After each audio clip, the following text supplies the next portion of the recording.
Before we begin, a quick and important disclaimer. The information provided in this video is for educational and informational purposes only.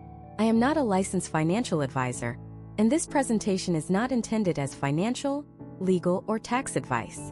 You should consult with a qualified professional for advice tailored to your individual situation. All decisions you make based on the information in this video are your sole responsibility. Imagine this for a second. You do the responsible thing. For 20 years, you faithfully pay your life insurance premiums every single month. You see it as an investment, a promise, a fortress of protection you're building around your family. Then the unthinkable happens. Your loved ones, in the midst of their grief, reach out to the insurance company to file a claim, and it's denied. A single sentence in an email or a cold voice on the phone tells them that because of a tiny, obscure clause buried on page 47 of the policy, the promise you paid for is void. This isn't a scare tactic. This is a devastating reality for thousands of American families every single year.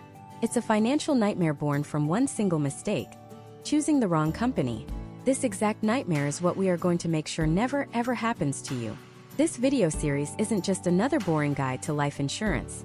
This is your playbook for choosing an absolute rock-solid, ironclad national life insurance company that will be there for your family guaranteed. We're going to peel back the curtain, and I will give you the exact checklist that industry insiders and savvy financial advisors use to separate the titans from the toddlers in the insurance world. By the end of this, you won't just have a policy. You'll have unshakable peace of mind. Most people get this completely backward. They spend weeks comparing quotes, agonizing over the difference between term and whole life, and trying to decipher complex illustrations. They focus entirely on the policy, but here's the secret the pros know. The company you choose is 10 times more important than the policy you buy. A fantastic policy from a shaky company is a worthless piece of paper. It's like buying a first-class ticket on a plane that you know has engine trouble. The seat might be comfortable, but you're never going to reach your destination. The promise is everything, and the only thing that backs up that promise is the financial strength of the company that writes it. Which brings us to the first and by far the most important thing you must look for in a national life insurance company: its financial strength rating. This sounds complicated, but it's brutally simple. Financial strength is just a fancy way of asking one question. If everything goes wrong, can this company still pay my family? Can it survive a massive stock market crash like 2008? Can it weather a national crisis? Can it handle thousands upon thousands of claims coming in all at once without even breaking a sweat? A life insurance policy is a long-term promise, potentially spanning 30, 40, or even 50 years into the future. You need to be absolutely certain that the company you choose will still be standing strong decades from now to make good on that promise. So how do you know? You don't have to be a Wall Street analyst. You just need to know where to look. There are independent, third-party rating agencies whose entire job is to kick the tires and look under the hood of these insurance companies. They are the financial detectives. They scrutinize a company's assets, its liabilities, how much cash it keeps on hand, and its overall business practices. Then they assign it a grade just like a report card. The 4 big players you need to know are AM Best, Standard & Poor's, Moody's, and Fitch. Now, you don't need to memorize all their different grading scales because they can be confusing. AM Best uses letters like A++, A+, and A. Moody's uses AAA, AA1, AA2. It's an alphabet soup designed to be intimidating. But here's the simple rule of thumb. You only want to deal with companies that are in that category or higher from at least 2 of these major agencies. Think of it this way. A is for excellent. B is for be careful. C is for catastrophe waiting to happen. You want A's. Period. A company with an A+, a plus, or AAA rating has what's called a superior, or extremely strong capacity to meet its financial obligations. That's the language you're looking for. Let me tell you why this is not just a theoretical exercise. Let's go back to the early 1990s. There was a company called Executive Life Insurance Company. They were a big deal. They grew rapidly by offering very attractive, high-yield policies. To fund these high payouts, they invested heavily in high-risk, high-yield junk bonds. On paper, everything looked great. They were selling policies like crazy. People saw the high returns and piled in, thinking they found a golden ticket. They were focused on the shiny object, the policy's return, and not the foundation it was built on. Then the junk bond market collapsed. Suddenly, the assets backing up all those promises were practically worthless. Executive Life imploded. It became one of the largest insurance company failures in U.S. history. Hundreds of thousands of policyholders were left in limbo. The death benefits their families were counting on? Slashed. The retirement funds they had built up? Gone. People who had paid premiums for decades were left with pennies on the dollar. It was a complete and utter disaster. A financial tragedy that ruined lives. And it was entirely preventable. The warning signs were there. The rating agencies had been downgrading Executive Life, but many people either didn't know how to check or simply ignored the warnings, seduced by the promise of a better deal. This is the raw, brutal reason why financial strength is non-negotiable. It's the bedrock. You can find a company that offers a policy that's $5 a month cheaper, but if that company has a B rating and is investing in risky assets, that $5 you saved could end up costing your family hundreds of thousands of dollars. It's the ultimate penny-wise, pound-foolish mistake. So your first piece of homework is simple. Before you even speak to an agent or look at a quote, make a short list of companies you're interested in. Go to the websites for AM Best, Moody's, or S&P. They often make their ratings available for free. Type in the insurance company's name and look at the grade. If you don't see a string of A's, cross them off your list. Immediately. No exceptions. Don't let an agent tell you a B++ rating is perfectly fine or investment grade. In the world of protecting your family's future, fine is not good enough. You're not looking for fine. You're looking for a fortress. So you've done your homework. You've found a handful of companies that are financial fortresses, all with stellar A++ or AAA ratings. You know with near certainty that these companies have the money and will be around for the next 100 years to pay the claim. That's a huge first step. But that's only half the battle. Because a company can have all the money in the world, but if their actual products, the policies themselves, are filled with traps, hidden fees, and restrictive clauses that work against you, that financial strength means nothing to your family. And that is the next critical secret we need to uncover. Let's start with a simple truth. The life insurance industry is built on complexity. The more confusing a product is, the easier it is to hide fees and unfavorable terms. Think of it like buying a car.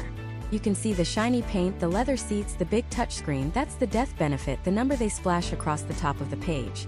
$1 million. But what you, the buyer, really need to know about is the engine, the transmission, the stuff under the hood that actually makes the car go, or in this case, that makes the policy actually work for your family. A sleek car with a cracked engine block isn't a car. It's a very expensive lawn ornament. And a life insurance policy with the wrong engine is just a stack of paper that costs you money every single month. The first and most fundamental choice you have to make is the engine type. This is the absolute fork in the road where most people take the wrong turn. Guided by an agent with a map that leads to their own wallet, not your family's security. It's the decision between term life and permanent life insurance. Let's break it down with an analogy everyone understands. Housing. Term life insurance is like renting an apartment. You sign a lease for a specific period of time, say 10, 20, or 30 years. You pay your rent, the premium, and for that entire lease term you have a roof over your head. If something happens to you during that term, the policy pays out. It's straightforward, it's simple, and it is by far the most affordable way to get the largest amount of protection.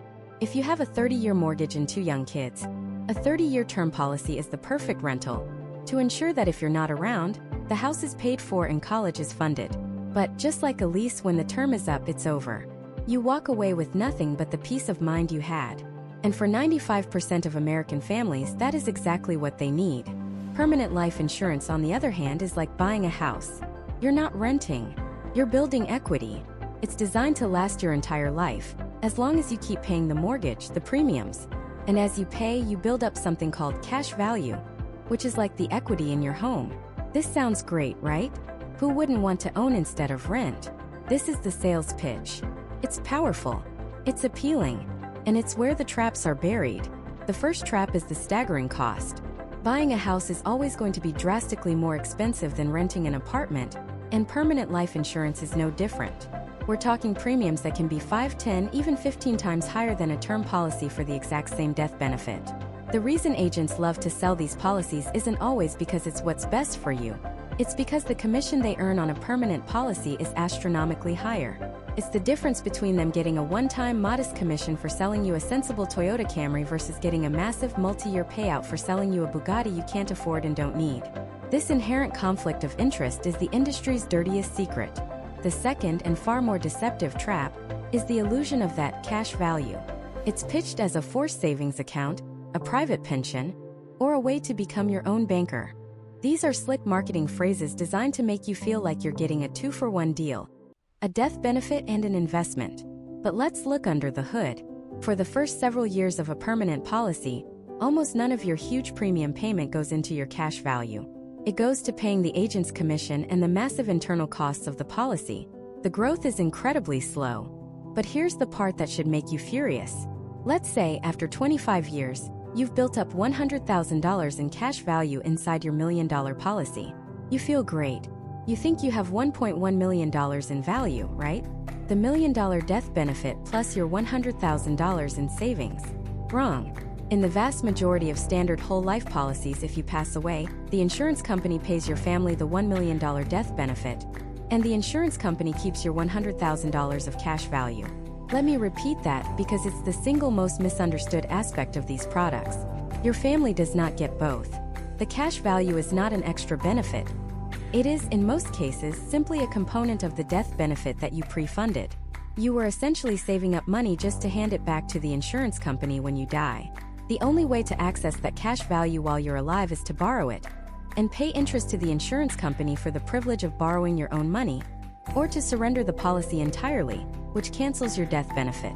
This leads us to the third and most dangerous category of traps, found in the complex world of universal life, or UL policies. These were designed to be more flexible than whole life. They often unbundle the components so you can see the cost of insurance, the expenses, and the cash value growth separately. The big selling point is flexible premiums. The agent might say, hey, you can pay the recommended premium, or if times get tough, you can pay a lower minimum premium. Sounds fantastic, right? But it's a time bomb. Here's why. The actual cost to insure your life goes up every single year as you get older. It's cheap when you're 30, and it's outrageously expensive when you're 80. In the early years of a UL policy, your flexible premium is much higher than the actual cost of insurance. The excess amount goes into your cash value account and earns interest. This cash value is then used to subsidize the skyrocketing cost of insurance in your later years. But what happens if you only pay the minimum? Or if the interest rates the company projected, the rosy, non-guaranteed numbers in the illustration don't materialize? The cost of insurance starts eating away at your cash value like a cancer.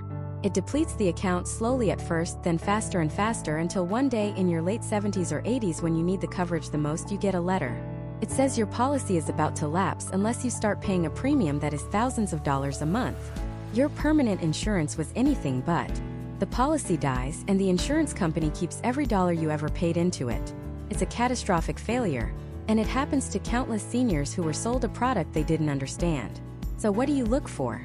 First, demand absolute clarity on what you're buying. If you need insurance to cover a temporary 20 or 30-year need like a mortgage, buy a 20 or 30-year term policy. It's clean, it's cheap, it works. But, and this is critical, make sure that term policy has a conversion privilege. This is non-negotiable. A conversion privilege is a clause that gives you the right to convert your term policy into a permanent policy later on, without having to prove you're in good health. This is your escape hatch.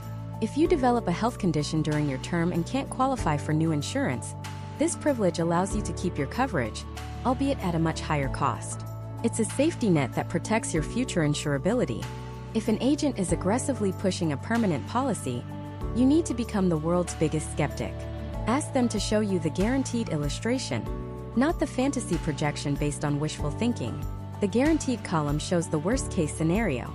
If the policy lapses in that column, ask them to explain in simple terms what happens to the cash value when you die. Ask them to compare the cost and projected returns against simply buying the cheaper term policy and investing the difference in a low-cost S&P 500 index fund. When you start asking these pointed questions, you'll often see the sales pitch crumble. Choosing the right policy type is about aligning the product with the problem you're trying to solve. Don't buy a permanent solution for a temporary problem. Understanding the engine of the policy, the core structure of term versus permanent, is the single most important step in not getting taken for a ride. But even within a great policy, there are dozens of optional features, add-ons called riders, that can completely change how it works. These are the secret upgrades, the hidden power-ups that can allow you to access your death benefit while you're still alive if you get sick, or that can pause your premiums if you become disabled. Some are worth their weight in gold. Others are just expensive add-ons designed to boost profits. And knowing the difference between them is the next secret we have to unlock. Think of your life insurance policy as a car. The base model, the term or whole life policy itself, is designed to do one primary job. Get your family from point A the day you die to point B, a future where they are financially secure. Does that job well. But what if you want more? What if you want heated seats for a cold climate, or all-wheel drive for icy roads? That's where riders come in. They are the optional upgrades, the customizations you add to your policy to make it fit your exact life, your specific fears, and your unique needs. And the first one we need to talk about is arguably the most compassionate feature ever designed into a financial product. It's called the Accelerated Death Benefit Rider, or ADB. And here's the crazy part. Most good national life insurance companies include this for free. If you don't see it on your policy, you should be asking why. This rider does something revolutionary. It allows your life insurance to help you while you are still alive. Imagine the worst-case scenario. A doctor sits you down and tells you that you have a terminal illness with less than 12 or 24 months to live. It's a devastating, world-shattering moment. Your first thoughts are about your family, about the time you have left. Your last thought should be about money. But medical bills for end-of-life care can be astronomical. You might want to try an experimental treatment not covered by health insurance. You might want to stop working to spend every precious second with your loved ones. You might want to take that one last dream vacation to create a final, beautiful memory for your kids. This is where the ADB rider kicks in. It allows you to access a significant portion, often 50 to 90%, of your death benefit before you die. That money is yours, tax-free, to use however you see fit. It transforms a death benefit into a living benefit, providing dignity and options at the most difficult time imaginable. It is, without a doubt, a feature worth its weight in gold. Now let's talk about a different kind of disaster. Not a terminal diagnosis, but something that can be just as financially catastrophic: a long-term disability. Think about it. You buy life insurance to protect your family in case you can't provide for them anymore. But what if you become so sick or injured that you can't work, and therefore can't even afford to pay the premiums on the very policy you bought for protection? It's a cruel irony. Your income stops, but the bills don't. And one of the first things people cut when money gets tight is a life insurance premium. The policy lapses and the safety net is gone, often right before it's needed most. This is the exact nightmare scenario the waiver of premium rider is designed to prevent. It's essentially disability insurance for your life insurance policy. If you become totally disabled as defined by the policy, usually for a period of 6 months, the insurance company steps in and pays your premiums for you. They keep the policy in force with the full death benefit intact for as long as you remain disabled. This isn't a free rider. It comes at a cost. But that cost is a tiny fraction of the peace of mind it buys. It ensures that a long-term disability doesn't also lead to your family losing their long-term financial security. The third must-consider rider is especially for the young and healthy. It's called the Guaranteed Insurability Rider, or GIR. When you're in your 20s or early 30s, life insurance is cheap and you feel invincible. You might buy a smaller policy, something to cover your current needs. But life changes. You get married. You buy a house. You have children. Your financial responsibilities explode. And with each new responsibility, you need more coverage. The problem is, your health can change too. What if, between the ages of 25 and 35, you develop a chronic condition like diabetes, or have a major health scare? When you go to apply for more life insurance, you could be hit with sky-high rates, or even be denied coverage altogether. The Guaranteed Insurability Rider is your defense against this. It gives you the right to purchase additional life insurance at specific dates in the future, say every 3 years, or after a major life event like marriage or the birth of a child. Asterisk, without having to prove you're still healthy star. You get the new coverage at standard rates for your age, regardless of what your medical records now say. You are essentially locking in your good health from day one. It's a way of protecting your future insurability, ensuring that as your family's needs grow, your safety net can grow with them, no matter what curveballs life throws your way. Now we move into the more specialized upgrades. These aren't for everyone, but for the right person, they can be a game changer. Let's talk about the Long-Term Care, or LTC rider. The cost of long-term care in the United States is terrifying. A private room in a nursing home can easily exceed $100,000 a year. Most people have no plan for this, assuming it will never happen to them. A standalone long-term care insurance policy can be incredibly expensive and difficult to qualify for. The LTC rider offers a hybrid solution. It allows you to accelerate your death benefit, just like the ADB rider, but this time it's to pay for qualified long-term care expenses if you can no longer perform a certain number of daily living activities, like eating or dressing yourself. The upside is that it's often much cheaper and easier to get than a separate LTC policy. The downside? Every dollar you use for long-term care is a dollar your heirs won't receive from the death benefit. It's a trade-off. You're choosing to protect your retirement assets from being wiped out by nursing home costs, potentially at the expense of your legacy. For someone with a family history of dementia or Alzheimer's, this rider can be an absolute godsend. For others, it might be an unnecessary expense. Finally, let's look at the one rider you should almost always be skeptical of: accidental death and dismemberment, or AD&D. This is the rider agents love to sell because it sounds dramatic and the coverage amounts seem huge for a low price. It pays out an extra death benefit, often doubling your policy's face value, but only if you die in a very specific, purely accidental way. Die from a heart attack, cancer, stroke, pneumonia, or basically any illness. It pays nothing. The simple, brutal truth is that the vast majority of people do not die in accidents. They die from disease. AD&D is like betting on a very specific, gruesome lottery ticket. The money you would spend on an AD&D rider is almost always better spent on simply increasing the face value of your regular life insurance policy. More base coverage protects your family from death by any cause. Illness, accident, you name it. It's comprehensive protection, not a gamble on the nature of your demise. Don't be tempted by the big numbers of AD&D. Focus on the robust, all-encompassing security of a larger base policy. So now you have the decoder ring. You know the riders that provide real, tangible value, the accelerated death benefit, the waiver of premium and guaranteed insurability. You understand the powerful but situational tools like the long-term care rider. And you know to be wary of the gimmicks like AD&D. You can now walk through the customization process, building a policy that isn't just a generic contract, but a bespoke shield crafted for your family's specific vulnerabilities. You've just built the perfect policy on paper. But what happens if the company you build it with is a house of cards? The single most important number you've probably never heard of is what we're exposing next. And it can mean the difference between a paid claim and a worthless piece of paper. That number is a company's financial strength rating. Think of it as a report card for a multi-billion-dollar corporation, a grade that tells you whether they're an honor roll student or on the verge of flunking out. And when an insurance company flunks out, your family is the one who pays the price. To understand just how high that price can be, we have to travel back to the 1980s, to a story that rocked the insurance world to its core and left hundreds of thousands of families in financial ruin. It's the story of Executive Life Insurance Company. On the surface, they were a dream come true. Led by a man named Fred Carr, a charismatic financial wizard, Executive Life offered policies and annuities with interest rates that were head and shoulders above the competition.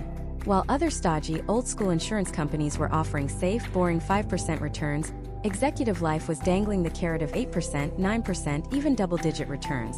People flocked to them. Retirees poured their life savings into Executive Life annuities, believing they had found a golden ticket to a secure retirement. Families bought life insurance policies, confident they were getting the best deal on the market. For a while it worked. The company grew at a dizzying pace, becoming one of the largest insurers in California. They were the talk of the town. But how were they doing it? How were they generating these incredible returns that no one else could touch? The answer was a ticking time bomb hidden deep within their balance sheets: junk bonds. While traditional insurance companies built their foundations on a bedrock of stable, investment-grade government and corporate bonds, Fred Carr built Executive Life on a mountain of high-yield, high-risk junk bonds. He was betting the entire company, and the futures of his policyholders, on the idea that the high-risk party of the 80s would never end. But it did. When the junk bond market collapsed in the early 1990s, Executive Life didn't just stumble. It imploded. The mountain of risky assets turned to dust. Suddenly, the company that had promised the world couldn't even meet its most basic obligations. In 1991, state regulators seized the company. It was one of the largest insurance failures in U.S. history, and the fallout was catastrophic. The dream turned into a nightmare overnight. Retirees who were depending on their monthly annuity checks saw them slashed by 30% or more. People who had been paying premiums for decades on a $1 million life insurance policy were told their death benefit was now only worth $700,000. Imagine making that phone call. Imagine telling a grieving widow that the financial safety net her husband had meticulously planned for was torn. The promises made on paper were broken in reality. It was a brutal, devastating lesson. The promise on a life insurance policy is only as strong as the company that writes it. So how could this have been avoided? How could those hundreds of thousands of people have known they were building their financial house on a foundation of sand? They could have looked at the numbers. They could have looked at the ratings. This is where the secret is revealed. Independent rating agencies are the financial detectives of the insurance world. Their entire job is to kick the tires, look under the hood, and stress test these giant corporations. They analyze a company's investments, its cash reserves, its debt, and its management practices. Then they issue a simple, easy-to-understand grade. There are a few major players you should know: Standard & Poor's or S&P Moody's. And the one that is arguably the most important for our purposes, AM Best. Why AM Best? Because unlike the others who rate all sorts of corporations, AM Best has specialized only in the insurance industry since 1899. They are the original, the gold standard. When AM Best speaks, anyone who's serious about insurance listens. Their rating scale is simple, like the grades you got in school. At the very top, you have a ++ and A+, which they classify as superior. These are the straight A valedictorian companies. They have an exceptional ability to meet their ongoing insurance obligations. Then you have A and A-, which are classified as excellent. These companies are still rock solid, with a strong ability to meet their commitments. Below that, you start getting into the B grades like B++ and B+, which are labeled good. And this is where you need to start paying very close attention. Because while good sounds, well, good, in the world of a multi-decade promise, it's a significant step down from excellent. Then you have B, B-, C grades, and all the way down to D, which means the company is in liquidation. Here's the chilling part of the executive life story. Years before the company collapsed, while they were still the darlings of the market, the rating agencies were already sounding the alarm. They saw the risky portfolio. They saw the lack of diversification. They saw the house of cards for what it was. AM Best had downgraded executive life's rating. A clear red flag waving in the wind for anyone who was looking. But most people weren't looking. They were mesmerized by the high returns, the slick marketing, and the charismatic leader. They didn't know to check the report card. They didn't know about the single most important number. So what is the clear, actionable takeaway for you right now? It is non-negotiable. The life insurance company you choose must have a financial strength rating of A or better from AM Best. Let me say that again. A-rated or better. AA+ or A++. Period. No exceptions. Don't let an agent tell you a B++ company is just as good. It isn't. B++ might be fine for your car insurance, which is a 1-year contract. But for a life insurance policy that needs to be there for your family in 10, 20, or even 50 years, you cannot afford to take that chance. You are not buying a toaster. You are buying a promise that must survive economic recessions, market crashes, and global pandemics. You need to partner with a company that has a fortress-like balance sheet. Think of it this way. If you were about to have open heart surgery, would you choose a surgeon who was pretty good, or would you demand one of the best in the world? If you were building a skyscraper, would you use concrete that was rated as adequate, or would you insist on the strongest possible grade? Your family's financial future is far more important than a building. Don't settle for good. Demand excellent or superior. You can find these ratings for free. Just go to the AM Best website, or more simply, just ask the agent you're speaking with, what is this company's AM Best rating? If they hesitate, if they change the subject, or if they tell you ratings don't matter, that is a colossal red flag. Hang up the phone. Walk out of the office. A good advisor will lead with their company's high ratings, wearing them as a badge of honor. Financial strength is the bedrock. It's the non-negotiable starting point. By focusing only on A-rated or better carriers, you immediately filter out over 90% of the noise and potential pitfalls in the marketplace. You protect yourself from the next executive life. But here's the thing. Even within that elite group of A-rated, rock-solid companies, there's a fundamental difference in their DNA, a difference that dramatically impacts you, the policyholder. It all comes down to a single question. Who does the company actually work for? Does it work for Wall Street shareholders? Or does it work for you? The answer to that question separates the good from the truly great, and it's what determines whether you're just a customer or an owner. This single question cuts through all the marketing noise, all the slick commercials, and all the confusing jargon. It's the bedrock principle upon which a life insurance company is built. And there are only two possible answers. The first type of company is a stock company. It's probably the business structure you're most familiar with. These are companies owned by stockholders, investors who buy shares of the company on a public exchange like the New York Stock Exchange. Their names are often household words: MetLife, Prudential, Lincoln Financial. When you buy a policy from a stock company, you are a customer. That's it. You pay your premium, and in exchange they promise to pay a death benefit. It's a straightforward transaction. But here's the critical part you have to understand. A stock company has a legal, fiduciary duty to its shareholders. Its primary legally mandated purpose is to maximize profit for those shareholders. Every decision the executive team makes, from the pricing of their policies, to the expenses they manage, to how they handle claims, is filtered through one single question. How will this impact our stock price and shareholder value? Their loyalty is by law divided. And when push comes to shove, their ultimate responsibility is to Wall Street, not to Main Street. You, the policyholder, are a means to an end. That end is shareholder profit. Think of it like renting an apartment. You pay your rent to the landlord every month. In return, you get a roof over your head. The landlord has an obligation to keep the place habitable, but their main goal is to make as much money as possible from their property. They're not going to spend money on high-end upgrades just to make your life better, unless it allows them to charge more rent. If they can cut costs on maintenance without breaking the lease agreement, they probably will. Your interests and the landlord's interests are not aligned. You want the best possible living situation for the lowest possible rent. They want the highest possible rent for the lowest possible cost. You are a tenant in their financial house. Now let's look at the second type of company. This is a mutual company, and this is where the entire dynamic flips on its head. A mutual insurance company is not owned by Wall Street investors. It's owned by its policyholders. Let me say that again, because it is the most important concept in this entire series. A mutual company is owned by its policyholders. When you purchase a policy from a top-tier mutual company, you aren't just a customer. You become a part owner of the company itself. Names you might see in this space include MassMutual, New York Life, Northwestern Mutual, and Guardian. There are no external shareholders to please. There is no stock price to worry about. The company has only one group to answer to you. Their legal fiduciary duty is to act in the best interest of their policyholder owners. The entire company is structured to provide the absolute best value to the people who own the policies. The interests of the company and the interests of the policyholders are one and the same. Let's go back to our housing analogy. This is like being part of a housing cooperative or a condo association. You and all the other residents own the building together.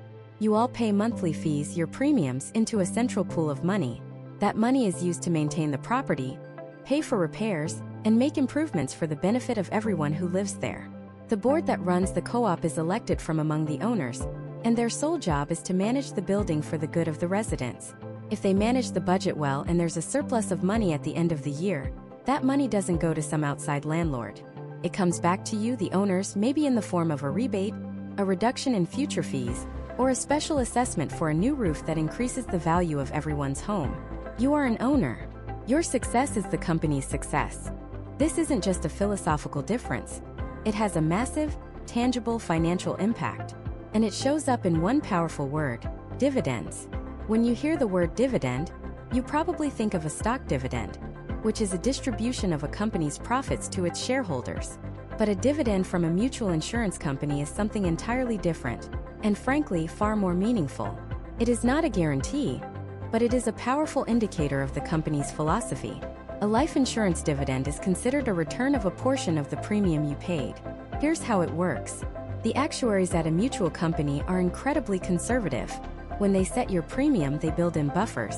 They assume a certain number of people will pass away, that they'll earn a certain rate of return on their investments, and that their business expenses will be a certain amount. They plan for a worse-than-average year to make sure they can always pay claims. But because these top-tier mutual companies are managed so efficiently, more often than not, the year turns out better than their conservative projections. Fewer people pass away than they planned for. Their massive investment portfolios generate better returns than they assumed, and they keep a tight lid on their operating expenses. At the end of the year, they have a surplus. They collected more in premiums than they needed to pay claims, cover expenses, and set aside for future reserves. Now, what happens to that surplus? In a stock company, that surplus is called profit, and that profit belongs to the shareholders. It might be paid out as a stock dividend or reinvested to try and push the stock price higher. The policyholder who created that surplus sees none of it. But in a mutual company, that surplus belongs to you, the policyholder owners. The company essentially turns to you and says, "Hey, we were good stewards of your money this year. Things went better than we planned, which means we technically overcharged you. Here is your portion of that overpayment back." That is a dividend. It's a refund. It's tangible proof, year after year, that the company is working for you. You can typically use this dividend in several ways. You can take it as cash. You can use it to pay down your future premiums, sometimes to the point where the dividend is large enough to pay the entire premium for you. Or, and this is often the most powerful option, you can use it to purchase more life insurance, what's known as paid-up additions, which increases your death benefit and your policy's cash value, creating a compounding effect over time. This isn't some new gimmick. This is a time-tested model of financial strength and accountability. The oldest and strongest mutual companies in the United States have been operating this way for over 175 years. Many of them have paid a dividend to their policyholders every single year for more than a century and a half. Think about that. Through the Civil War, World War I, the Great Depression, World War II, the dot-com bust, the 2008 financial crisis, and a global pandemic, they never missed a year. That kind of consistency is born from a structure that prioritizes long-term stability over short-term profits. A stock company CEO often has to make decisions based on what will look good on the next quarterly earnings call to please Wall Street analysts. A mutual company CEO can make decisions based on what will be best for their policyholders 50 years from now. They invest differently. They plan differently. They operate on a completely different timeline. So when you're looking for a national life insurance company, this is not a minor detail. It is the fundamental question. Do you want to be a tenant? A customer whose payments contribute to someone else's wealth? Or do you want to be an owner? A partner in a company whose very existence is dedicated to your financial well-being? Choosing a company that is structurally, legally, and philosophically aligned with your interests is the single most important step you can take. But just choosing the mutual model isn't quite enough. Because even among these owner-focused giants, there are crucial differences in their raw financial power. Knowing they work for you is step one. Step two is verifying they have the unshakable financial foundation to keep their promises for the next 100 years. And to do that, we have to look at the report cards issued by the most ruthless graders in the financial world. These agencies are the independent, third-party auditors of the financial world. They have no skin in the game. They don't sell insurance, they don't get a commission, and they have zero loyalty to any single company. Their only job, their entire reputation, is built on one thing: being right about which companies are built on solid rock and which are built on sand. When a financial crisis hits, when the world goes sideways, their ratings are what separate the survivors from the tombstones. There are four main players you need to know, the four horsemen of financial ratings: AM, Best, Standard & Poor's, Moody's, and Fitch. You've probably heard of S&P and Moody's. They rate everything from government bonds to major corporations like Apple and Microsoft. They are giants. But when it comes to life insurance, there is one name that stands above all others: AM Best. Why? Because AM Best was founded in 1899 for the sole, specific purpose of analyzing and rating insurance companies. That's all they do. They live, eat, and breathe insurance. While S&P and Moody's are analyzing an airline one day and a tech company the next, AM Best is spending every single hour of every single day deep in the weeds of insurance company balance sheets. They understand the unique risks, the complex assets, and the long-term liabilities of an insurer better than anyone else on the planet. This is why, for our purposes, the AM Best rating is the first and most important report card you should look at. Think of it this way: if you needed brain surgery, would you go to a general family doctor who's brilliant but does a little bit of everything? Or would you go to the world-renowned specialist who has dedicated their entire life to nothing but brain surgery? AM Best is the specialist. So what do their grades even mean? It's a lot like school, but the stakes are infinitely higher. The top grades are A++ and A+, which they classify as superior. This is the honor roll. These are the companies with an exceptional ability to meet their ongoing insurance obligations. They have massive cash reserves, smart investments, and a fortress-like balance sheet. Right below that, you have A and A-, which are classified as excellent. These companies also have an outstanding ability to meet their obligations. The difference between superior and excellent is often nuanced, but for you, the consumer, both are considered top-tier, rock-solid choices. This is the zone you want to be in. Period. The non-negotiable black and white rule is this. You should only seriously consider a life insurance company that has a rating of A or higher from AM Best. Now, you might see companies with a B++ or AB+. The rating agency calls this good, but let me translate that for you. In the world of 100-year promises, good is not good enough. A B++ rating means the company has a good ability to meet its obligations, but it faces more vulnerability to adverse business and economic conditions than the A-rated companies. Think about what that means. It means when the next 2008-style financial crisis hits, or another global pandemic freezes the economy, the B-rated company is the one that might start to sweat. They're the ones who might have to sell assets at the wrong time, or face a cash crunch, or make decisions that aren't in the best interest of their policyholders. Why would you willingly take on that risk with your family's future? The price difference for a policy from an A++ company versus a B++ company is often negligible. But the difference in peace of mind is immeasurable. Anything below a B+, a B is E. Those are companies you should run from. A C rating is considered marginal or weak. These are companies that are already struggling. A D rating means the company is in liquidation. It's already failed. So you have your first filter. Go to the AM Best website, type in the name of the insurance company, and look for the grade. If it's not A-, AA+, or A++, you close the browser and move on. It's that simple. It's a ruthless but necessary first cut. But we don't stop there. After checking with a specialist, we want a second and third opinion from the other big players. We want to see what Standard & Poor's, Moody's, and Fitch have to say. Their rating scales are slightly different, using combinations of letters like AAA or AA1. But the principle is identical. AAA from S&P is their top mark, just like AAA is for Moody's. We're looking for ratings in their top few tiers, which generally correspond to the ratings from AM Best. A truly great national life insurance company will have high marks across the board. They'll have an A+ from AM Best, an AA from S&P, and an AA2 from Moody's. This is called consensus. When all the ruthless graders looking at the company from different angles all come to the same conclusion, that this company is a financial fortress, that's when you can start to feel confident. Now, this can feel a little overwhelming, juggling different ratings, different letter scales. It's a lot to keep track of. Thankfully, there's a cheat code, a master key that simplifies all of this into a single, easy-to-understand number. It's called the Comdex score. The Comdex score is not a rating itself. It's a composite score, a ranking of an insurance company on a scale of 1 to 100. It takes all the ratings from the major agencies AM Best, S&P, Moody's, and Fitch, and averages them into a single percentile score. Here's how it works. If a company has a Comdex score of 98, it means that company is rated higher than 98% of all other life insurance companies. A score of 50 means it's right in the middle of the pack. A score of 20 means it's in the bottom tier. This is an incredibly powerful tool. It cuts through all the noise. You don't have to memorize what A- means versus A1. You can just ask for the Comdex score. What are we looking for? The same principle applies. We want the best of the best.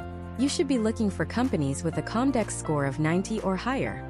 A company with a Comdex of 95 or above is in the absolute elite tier of financial strength. They are the Navy SEALs of the insurance world. They have been battle-tested by every ratings agency and have come out on top. When you see a high Comdex score, you know the company's financial foundation is not just strong, it's superior. So let's recap the process. Step 1, find the AM Best rating. If it's not A or better, walk away. Step 2, look for consensus from at least one or two other major agencies like S&P or Moody's. Step 3, use the Comdex score as your ultimate cheat sheet to see how the company ranks against all its peers. Aim for 90 or above. By following this simple 3-step verification process, you can effectively eliminate 90% of the companies that aren't worthy of your family's trust. You can cut through the marketing fluff, the slick commercials, and the promises and get to the hard, cold mathematical truth of the company's stability. This is the foundation upon which everything else is built. But a strong foundation is only half the story. A company can be financially sound, a true fortress of capital, but still be the wrong type of company for you. Because the very structure of the company, who owns it, who it answers to, and where its profits go, creates a fundamental conflict of interest that can change everything. And understanding this difference is the key to aligning the company's success directly with your own. So let's pull back the curtain on this fundamental conflict. In the world of national life insurance, companies are built on one of two foundational structures. And this isn't some minor detail buried in the fine print. It's the architectural blueprint that dictates everything. It's the difference between a building designed for short-term renters and one designed for a family to live in for generations. On one side, you have stock companies. The names are probably familiar. Many are household brands, publicly traded on the New York Stock Exchange. You can buy their stock through your brokerage account. And that's the key. They are owned by their stockholders. Their primary legal fiduciary duty is not to you, the policyholder. It's to the people who own their shares. Their mission, mandated by Wall Street, is to maximize shareholder value. Now, what does that actually mean in plain English? It means their decisions are driven by the need to generate profits for outside investors. Every quarter, they have to answer to analysts and shareholders who are demanding growth, higher profits, and a rising stock price. This creates an inherent tension. You, the policyholder, represent a liability on their balance sheet. The premiums you pay are revenue, but the death benefit they've promised your family is a future expense they have to manage. The cash value in your policy is money they have to hold in reserve. To maximize profit for shareholders, a stock company is incentivized to do a few things. They're incentivized to charge the highest possible premiums for the lowest possible benefits. They're incentivized to create products that might have attractive short-term features, but higher long-term costs. And when it comes to paying claims, they are incentivized to be as efficient, and sometimes as stringent as possible, because every dollar not paid out in a claim is a dollar that can potentially flow to the bottom line for shareholders. Think of it like being a tenant in an apartment building owned by a massive real estate investment firm. The firm's goal is to maximize the return for its investors.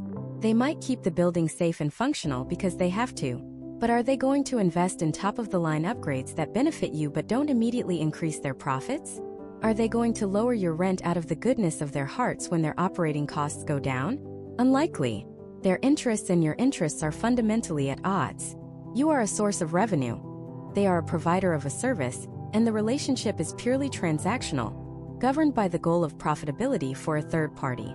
Now let's look at the other side of the coin. This is where it gets really interesting. On the other side, you have mutual companies. A mutual insurance company has no stockholders. It isn't traded on a public stock exchange. So who owns it? You do. The policyholders are the owners. When you buy a participating whole life policy from a mutual company, you are not just a customer. You become a part owner of the entire enterprise. This completely flips the script. The company's legal, fiduciary duty is to you and all the other policyholders. There are no Wall Street analysts to please. There are no quarterly earnings calls focused on driving up a stock price for outside investors. The entire purpose of the company shifts from maximizing shareholder profit to providing the best possible value and long-term security to its owners, the people who actually hold the policies. So what happens when a mutual company has a good year? What happens when their investments do better than projected, when their operating expenses are lower than they planned, or when mortality rates are better than their actuaries predicted? In a stock company, that surplus, that profit, would be packaged up and delivered to shareholders. But in a mutual company, there are no shareholders. So that surplus belongs to the owners. It belongs to you. And it comes back to you in the form of a dividend. This is arguably one of the most powerful and misunderstood concepts in all of finance. An insurance dividend is not like a stock dividend. It's technically considered a return of a portion of the premium you paid. It's the company saying, "We ran the business so efficiently and our results were so good this year that we don't need all the premium you paid us. Here is your share of the surplus." These dividends, while not guaranteed, have been an incredibly consistent and powerful feature of the top mutual companies for over 150 years. Many of the strongest mutuals have paid dividends to their policyholders every single year, without fail, through the Great Depression, through world wars, through the dot-com bust and the 2008 financial crisis. It's a track record of sharing success that is built into their very DNA. Let's go back to our analogy. A mutual company isn't like being a tenant. It's like being part of a housing co-op. You and all the other residents own the building together. If the co-op manages its finances well and has extra money at the end of the year, that money doesn't get sent off to some outside investor. It gets reinvested in the building, maybe new windows, a better lobby, or it gets returned to the residents in the form of lower maintenance fees. The success of the co-op is directly shared by the people who live there. Your interests and the management's interests are perfectly aligned. This structural alignment changes everything. Changes how policies are designed. Mutual companies, free from the pressure of quarterly profits, can take a much longer-term view. They can design policies that are built to provide stable, predictable value over a lifetime, not just look good in a sales illustration for a few years. It changes the very nature of your policy's growth. When you receive a dividend, you can take it in cash, sure. But its real power is unlocked when you use it to purchase what are called paid-up additions. This is essentially buying a small, fully paid-for sliver of additional death benefit in cash value. Each year a dividend is paid, you add another one of these slivers. Your death benefit grows. Your cash value grows. And the next year's dividend is calculated on this new, larger base. This creates a compounding effect that can dramatically accelerate the growth of your policy over time, a feature that is the hallmark of a well-managed mutual company. But the story doesn't end there. There's a crucial piece of history you need to know. What if I told you that some of the biggest, most recognizable stock insurance companies today used to be mutual companies? It's true. It's a process called demutualization. Starting mostly in the 1990s, a wave of large mutual insurers decided to convert into stock companies. Why would they do this? The official reason was usually to raise capital and have more financial flexibility to expand and compete. But the effect was a massive transfer of wealth. The ownership that once belonged to millions of policyholders was converted into stock, which could then be sold to the public and concentrated in the hands of large institutional investors. The long-term, owner-focused mission was replaced with the short-term, profit-driven demands of Wall Street. It was a fundamental change in philosophy, a shift in allegiance from the policyholders to the stockholders. When you're evaluating a company, understanding its history is critical. Is it a company that has been a mutual committed to its policyholders for its entire 150-plus-year history? Or is it a company that, at some point, decided to abandon that structure in favor of the stock model? This isn't just about nostalgia. It's a powerful indicator of the company's core values and its long-term priorities. So before you look at a single illustration, before you compare internal rates of return or dividend interest rates, you have to ask this foundational question. Whose team is this company on? Is it contractually obligated to serve outside shareholders, where your policy is a means to their profitable end? Or is it owned by you, where the company's success and your success are one and the same? This single choice between a stock company and a mutual company is the most important decision you will make. It sets the stage for everything that follows, and it determines whether you are simply a customer or truly an owner. So let's break down what that really means. A stock life insurance company is a business, just like any other publicly traded company on the New York Stock Exchange. It's owned by stockholders, investors who buy shares in the company, hoping for a return on their investment. These stockholders can be anyone: massive hedge funds, institutional investors, or just regular people with a brokerage account. And because they are the owners, the company has a legal fiduciary responsibility to them. Its primary legally mandated mission is to maximize shareholder value. Every decision, from the top of the C-suite down to the claims department, is filtered through one critical question: how will this impact our stock price and our quarterly earnings? Now think about how a life insurance company makes money. It collects premiums from you, the policyholder. It invests that money, and it pays out death claims. To maximize profit for its shareholders, a stock company is financially incentivized to do three things: charge you the highest possible premiums for your coverage, pay you the lowest possible returns on any cash value you build, and be as strict as possible when it comes to paying out claims. It's simple math. Every dollar they don't pay out to a policyholder is a potential dollar that can go to a shareholder's dividend or boost the company's earnings report. This creates a fundamental, unavoidable conflict of interest that is built into the very DNA of the company. Your interests as a policyholder are to pay the lowest possible premiums, get the highest possible returns, and have your claim paid quickly and without hassle. The interests of the company's owners, the stockholders, are the exact opposite. You are on opposite sides of the table. You are not their partner. You are their customer. And in this relationship, the goal is to extract as much value from you as possible. This isn't because they are evil. It's because that is the legal and financial structure they operate under. The CEO's job, the one he gets paid millions of dollars to do, is to serve the shareholders, not you. When a difficult decision has to be made, when interests collide, they are legally bound to choose the path that benefits Wall Street, not the path that benefits your family. Now let's look at the other side of the coin. A mutual life insurance company. A mutual company has no stockholders. It isn't traded on a public stock exchange. There is no pressure to hit quarterly earnings targets to please Wall Street analysts. So who owns it? You do. The policyholders. The moment you buy a participating whole life insurance policy from a mutual company, you are not just a customer. You become a part owner of the entire enterprise. Think about that for a second. The customers and the owners are the same people. This completely eliminates the central conflict of interest that plagues stock companies. The company's management doesn't have a divided loyalty between you and a group of outside investors. Their one and only fiduciary duty is to you, the policyholder owner. The entire structure is designed to work in your favor. So how does this play out in the real world? Remember how a stock company makes a profit for its shareholders? A mutual company operates in a similar way, but the outcome is radically different. They collect premiums, they invest that money, and they pay claims. At the end of the year, if the company has performed well, if their investments did better than expected, if their operational costs were lower than projected, and if their mortality experience was better than anticipated, meaning fewer people passed away than they planned for, they have a surplus. Profit. In a stock company, that profit would be packaged up and sent to Wall Street. But in a mutual company, where do you think that surplus goes?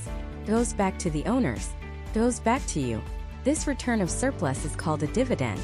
And this is one of the most misunderstood and most powerful concepts in the world of finance. A life insurance dividend is not like a stock dividend.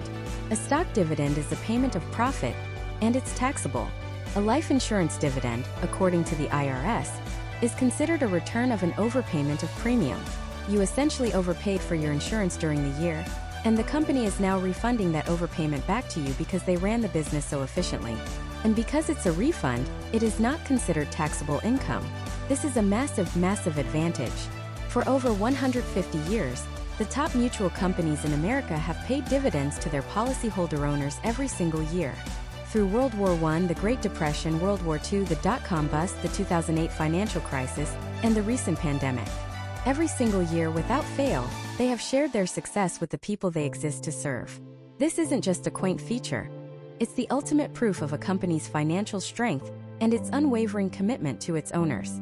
It's the tangible result of a structure where everyone is on the same team, pulling in the same direction. The company is incentivized to be a good steward of your money, to invest for the long term, not for the next quarter. They are incentivized to manage their business efficiently and to be fair with claims, because doing so maintains the health of the company for all the other owners. When you call customer service, you're not just a policy number. You're speaking to a company that you partially own. The entire dynamic shifts. Now, some might say this is just a subtle difference, a technicality, but history shows us it is the most important difference of all. There's a phenomenon called demutualization. This is when a mutual company, owned by its policyholders, decides to become a stock company. To do this, they issue stock and sell it on the open market. Why would they do this? To raise a massive amount of capital and to allow executives to get huge stock option payouts. Some of the biggest names in the insurance world today were once proud mutual companies. Companies like Prudential, MetLife, John Hancock. They were founded on the principle of serving their policyholders. But at some point they made a choice. They chose to demutualize.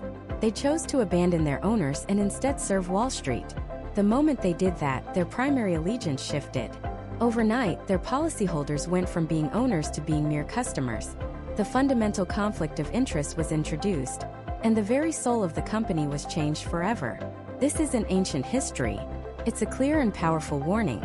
The structure of the company dictates its behavior. It dictates who gets the benefit of the doubt. It dictates who profits when times are good. In a stock company, the answer is the shareholder. In a mutual company, the answer is you.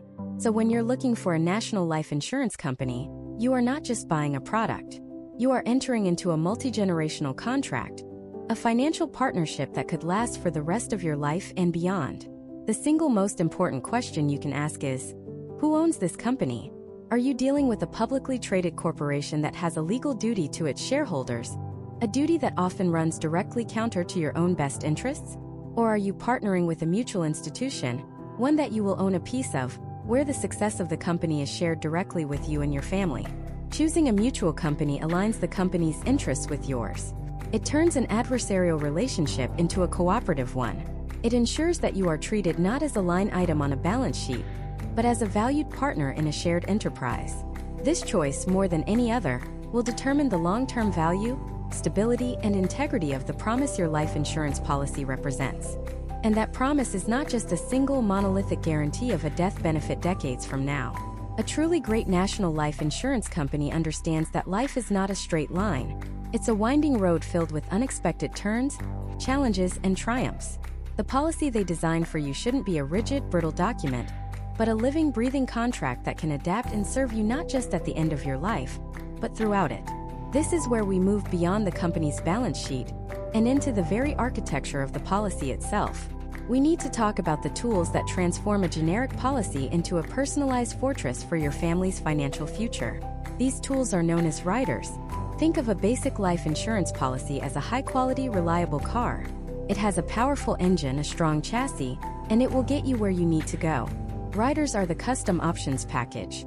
They are the all-wheel drive for navigating stormy weather, the advanced safety features for protecting your passengers, the GPS for when you get lost. They aren't just bells and whistles. They are crucial provisions that can fundamentally change how your policy works for you. And the quality and availability of these riders are a massive telltale sign of a company's philosophy. A company that offers robust, flexible, and fairly priced riders is a company that has thought deeply about the real-world problems its policyholders face. Let's start with one of the most fundamental, the waiver of premium rider. This rider is a promise within a promise. It states that if you, the policy owner, become totally disabled and are unable to work, the insurance company will waive your premium payments, yet your policy will continue to perform as if you were still paying every single cent. Your cash value will continue to grow. Your death benefit will remain fully in force. It's an incredibly powerful feature. Imagine a 40-year-old contractor who suffers a debilitating back injury on the job. His income stops. His medical bills pile up. The last thing his family needs is the stress of trying to scrape together money for his life insurance premiums. With this rider, the insurance company essentially steps in and says, "Don't worry, we've got this. You focus on getting better. Your family's protection is secure." A company that doesn't offer this, or offers a version with incredibly restrictive definitions of disability, is telling you something about how they view their role in your life during a crisis. But what if the crisis is not a disability but a severe illness? This brings us to what is arguably the most profound innovation in life insurance in the last 50 years. Accelerated death benefit riders, often called living benefits. For generations, the value of a life insurance policy was locked away until the insured person passed away. But what about the immense financial devastation that often precedes death? The catastrophic medical bills, the need for specialized care, the desire for one last family trip? Living benefits riders changed everything. These riders allow you to access a significant portion of your death benefit while you are still alive if you are diagnosed with a qualifying terminal, chronic, or critical illness. Let's break that down because it's so important. A terminal illness rider might allow you to access funds if you're diagnosed with 12 to 24 months left to live. This isn't for medical bills. This is for quality of life. It's for dignity. It's for getting your affairs in order without financial pressure. A critical illness rider could trigger if you have a heart attack, a stroke, or a cancer diagnosis. Think about the sheer cost of cancer treatment in America, even with good health insurance. This rider can provide a lump sum of cash, tax-free, to help you cover deductibles, seek alternative treatments, or simply replace lost income so you can focus on recovery. And then there's the chronic illness rider. This is a game changer for long-term care planning. If you can no longer perform 2 of the 6 basic activities of daily living, things like eating, bathing, or dressing, this rider can be triggered. It allows you to accelerate your death benefit to pay for home health aides, nursing home care, or facility modifications. This can be the difference between aging with dignity in your own home versus draining your entire life savings and becoming a burden on your children. When you're evaluating a national company, don't just ask if they have living benefits. Ask for the specifics. How do they define a chronic illness? What percentage of the death benefit can be accelerated? Is there an extra charge for these riders, or are they built into the policy at no additional cost? as they are with many of the top-tier carriers? The details here reveal the true character and commitment of the company. Next, consider the future. What if you're young, healthy, and just starting out? You can afford a certain amount of coverage now, but you know you'll need more later when you have a mortgage and a family. But what if your health changes? What if you develop a condition that makes you uninsurable down the road? This is the fear that the Guaranteed Insurability Rider was designed to eliminate. This rider gives you the contractual right to purchase additional insurance coverage at specified future dates, without having to prove your insurability again. You don't have to take another medical exam. You don't have to answer any health questions. You are essentially locking in your good health today for the benefit of your future self. It's one of the most powerful planning tools a young person can have, and it's a hallmark of a forward-thinking, policyholder-focused company. These are just a few of the core riders. There are others, like child riders that provide a small amount of coverage for your children, or term conversion riders that allow you to convert a temporary term policy into a permanent one. The point is not to memorize every single one. The point is to understand the principle. The contract matters. The fine print matters. And a top national life insurance company competes on the quality of its contract. They build a better product, not just a cheaper one. They understand that your life insurance policy is one of the most important financial assets you will ever own, and it needs to be built with the highest quality materials and the most thoughtful engineering. This brings us to the very nature of the life insurance contract itself. Unlike almost any other financial instrument, a permanent life insurance policy from a top mutual company is a unilateral contract of guarantees. That's a mouthful, but it's a critical concept. It means that once the company issues the policy, only you, the policy owner, can change it or cancel it. The company is locked in. They cannot wake up one day and decide to increase your premiums because their investment returns were poor. They cannot change the terms of your living benefits rider because too many people are using it.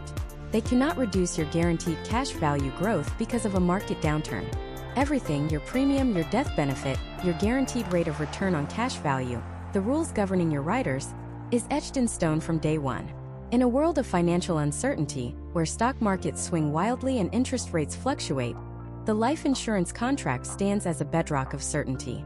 It is a private contract between you and the company, governed by state law, and backed by a century or more of unbroken promises.